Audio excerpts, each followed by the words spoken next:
So you started this firm, and you're immediately thrust into battles that involve things like 3M Company and the Motion Picture Corporation of America, and later Pigeon River drilling. These are so far removed from Jerry Coomes and what he started out doing back in the 50s and the Fair Employment Practice. Did you kind of wake up some morning saying, what am I doing here, or what has happened? Well, it helps to remember Churchill's observation about if you weren't a liberal when you were young, or if you weren't a conservative when you were older, then something was wrong with you. But my family had grown to full size, and there's only so much intensity after 20 years of picking grapes in the social service, civil rights field. And as you say, the window had kind of closed on the world that you had in the 60s. So it was time for a new direction, and you had all these contacts and these relationships. So you start the firm. Just tell us a few war stories from your years lobbying. Reflectorized license plate. Well, in the beginning, lobbyists that form firms are not that confident that they're going to make it. So they're not that stringent about who they let in their client door. So we had some early mistakes that didn't serve the quality kind of blue chip firm that we wanted to be. But I won't say 3M fell into that category, but the issue was one that was so deeply resented by the Secretary of State's office, and that issue was reflectorized license plate. 3M claimed it was an issue of safety, and they made films and all these scientific studies on how it could save lives by being brighter. And the Secretary of State's office just, I mean, it was intense. They claimed that it should not be mandatory to have reflectorized plates. Correct. So we ended up compromising and passing legislation that permitted a trial. And so that's what happened. They did a trial, but the resentment in the bureaucracy was such that we never got it into law. But the issue of Pigeon River was probably, outside of Part8, my most intense involvement in legislative. Okay, explain what was going on there. This is the Pigeon River National State Forest in northeast Michigan, the Lower Peninsula. Yeah, in basically a little below the Gaylord area. But the sequence of events were this. In 1968, the Department of Natural Resources issued some drilling permits to Shell Oil, Nomico Oil, which is a subsidiary of Consumers Power, and Amoco. And now it's 1979. The environmental movement is in full bloom. And Mrs. Milliken and the Free Press and the governor became great advocates for not wishing the department to honor those permits, and it became quite a public issue. The Free Press. Free Press, yes. Cudgel, didn't it?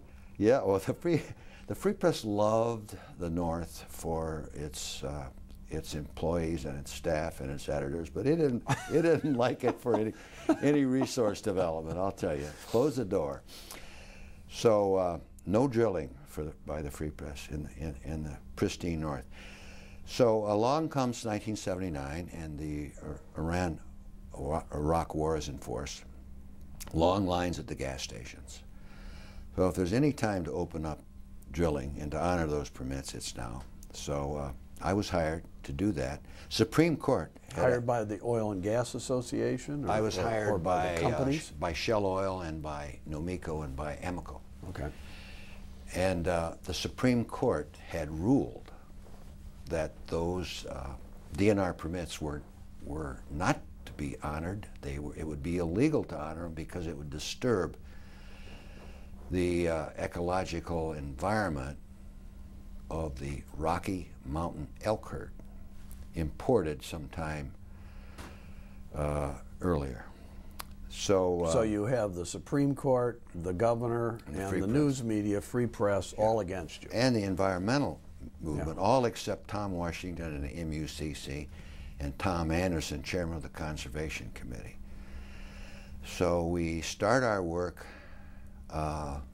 in the House, convincing Washington and Anderson that there was some long-term interest here with respect to funding the land development for park and hunting purposes, which royalties from this drilling would do. Right.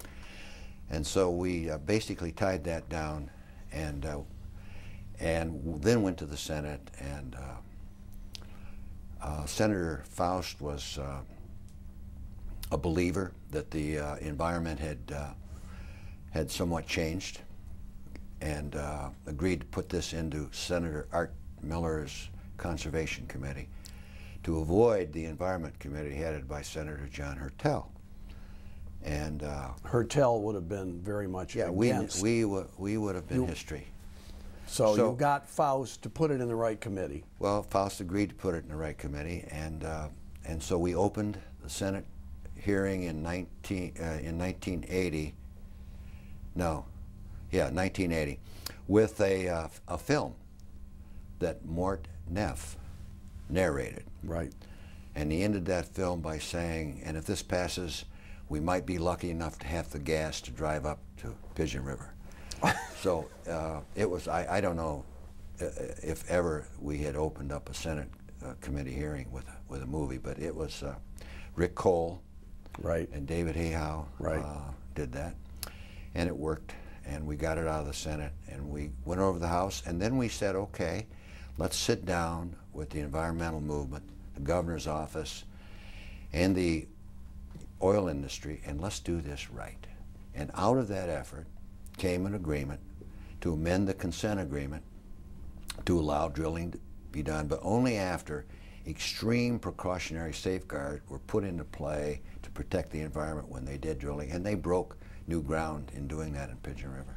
You know, it's almost like an early version of the debate today about offshore drilling or drilling up an ANWR or whatever. I mean, you're drilling in this fragile area, and you have to satisfy, you know, environmentalists and exactly. And you have to work with everybody, with both sides. Anyway, that was one of my fun issues. I loved it. What about the Battle of the Movie Theaters? Oh, that was a great one too. That involved Jimmy Carruth. They had hired Jimmy. NATO had hired. Who is they? NATO, National Association of Theater Owners, to pass a bill called blind bidding. And blind bidding was a practice that the movie producers, the big movie producers, Columbia, United Artists, etc., had been used to. It was in place. It was being utilized. It was a custom in which the theaters had to accept everything the motion picture company sent them, even some bad stuff. Correct. They didn't have a chance to. They didn't have a chance to view the whole product ahead of time. Now that sounds unfair, until Senator Basil Brown took the floor, chair of the Senate Judiciary Committee, and pointed out, when you invest in an oil well, you do it before they drill. When you go to a publisher with a outline for a book and they give you an advance, you do it before the book is written. There are no guarantees here. This was a bitter battle fought over several years in the House and Senate. By the way, Basil's defense of the practice of blind bidding was so impressive. We had to go get the tape from the Secretary of the Senate, have it transcribed, send it to the Motion Picture Association in New York City. And they said he developed arguments that we have never heard before, and we've been doing this in 28 states of the United States. Yeah, he was a brilliant man. I was so, and off the top of his head. Right. Very impressive.